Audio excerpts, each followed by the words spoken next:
बोलिए श्री कृष्ण भगवान की जय।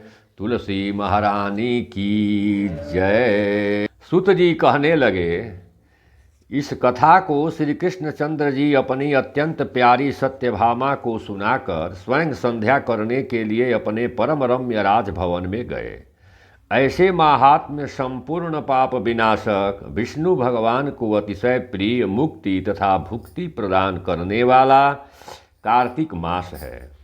हरि जागरण, प्रातः काल में स्नान, तुलसी महारानी की पूजा, अंत में उद्यापन तथा कार्तिक में नित्य प्रति दीपदान, ये कार्तिक मास के व्रत के आवश्यक कार्य हैं।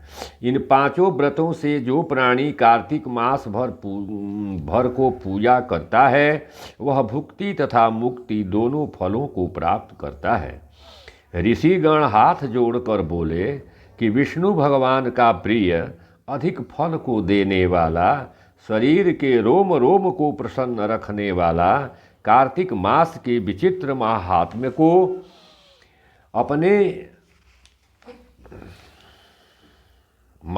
को आपने इतिहास पूर्वक कहा। मोक्ष की चाहना करने वाले अथवा भोग के इच्छुक प्राणियों को अपने दुख विनाश के निमित्त कार्तिक मास का व्रत अवश्य करना चाहिए। जैसा आपने कहा कि यदि कार्तिक व्रती किसी संकट में फंस गया या किसी भयानक स्थान अथवा जंगल में रहे रोग हो जाए, वह प्राणी कार्तिक का व्रत किस तरह करे, क्योंकि अतिशय फल देने वाले इस व्रत को किसी प्रकार भी छोड़ना उचित नहीं है। यह सुनकर सुत जी उत्तर देने लगे कि विपत्ति पड़ जाने पर भी धीरता के साथ शिव तथा विष्णु भगवान के मंदिर में जागरण अवश्य करें। इन मंदिरों के न रहने पर किसी भी देवता का मंदिर हो उसमें जागरण करे। गहन जंगल में अथवा किसी प्रकार की आपत्ति आ जाने पर पीपल के वृक्ष के नीचे अथवा तुलसी के वन में जागरण करे। विष्णु भगवान के पास विष्णु के निमित्त कीर्तन करने से 1000 गोदान के बराबर फल मिलता है और बाजा बजाने वाले को वाजपेय यज्ञ के बराबर फल होता है और नाचने वाला प्राणी समस्त तीर्थों में स्नान करने के फल को प्राप्त करता है।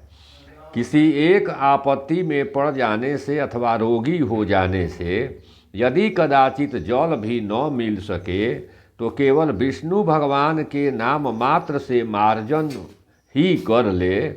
यदि उद्यापन का विधि न कर पावे तो व्रत की पूर्ति के लिए ब्राह्मणों को भोजन मात्र करा दे, क्योंकि अलक्षित रूप विष्णु भगवान के लक्षित स्वरूप ब्राह्मण ही हैं। इनकी प्रसन्नता से सदा विष्णु भगवान निसंदेह प्रसन्न रहते हैं और यदि दीपदान भी न कर सके तो दूसरे के दिए हुए दीपक की वायु आदिकों से खूब सावधानी के साथ रक्षा करे। तुलसी महारानी के अभाव में वैष्णवों का पूजन करे, क्योंकि विष्णु भगवान सर्वदा भक्तों के समीप ही रहते हैं। इन सबों के न होने पर व्रती ब्राह्मण गौ, पीपल और बट के वृक्ष को श्रद्धा से सेवा करे।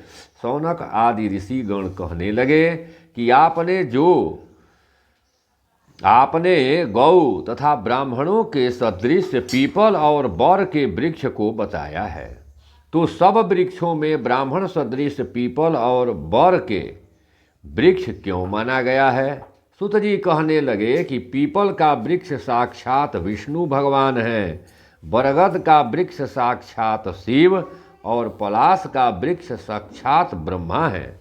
ऋषिगण कहने लगे कि हे धर्मज्ञ, हम लोगों को इसमें शंका है कि ब्रह्मा, विष्णु तथा महादेव जी वृक्ष रूप क्यों हुए? आप कृपा कर भली भांति हम लोगों को समझाइए। सुत जी कहने लगे कि एक समय श्री शिव जी और पार्वती जी किसी एकांत स्थान में भोग विलास कर रहे थे। इसी बीच उनके विषय भोग में विघ्न करने के निमित्त अग्नि ब्राह्मण का रूप धारण कर वहां पर गए। भोग विलास के आनंद का नाश हो जाने के कारण क्रोध से कांपती हुई पार्वती ने पहले समस्त देवताओं को शाप दिया। पार्वती जी ने कहा कि हे देवताओं, विषय सुख को कीट पतंग आदि भी समझते हैं, उसमें आप लोगों ने आकर विघ्न किया है, इसीलिए आप भी सब कोई वृक्ष हो जाएं। सुत जी कहने लगे कि इस प्रकार अप्रसन्न मन पार्वती जी के शाप देने के हेतु सब देवता वृक्ष हो गए। इसी कारण विष्णु भगवान तथा शिव जी दोनों पीपल और बट हो गए। विष्णु का शनि देव के साथ योग होने के कारण शनिवार के ही दिन पीपल के वृक्ष का स्पर्श करना चाहिए और किसी दिन नहीं। इस प्रकार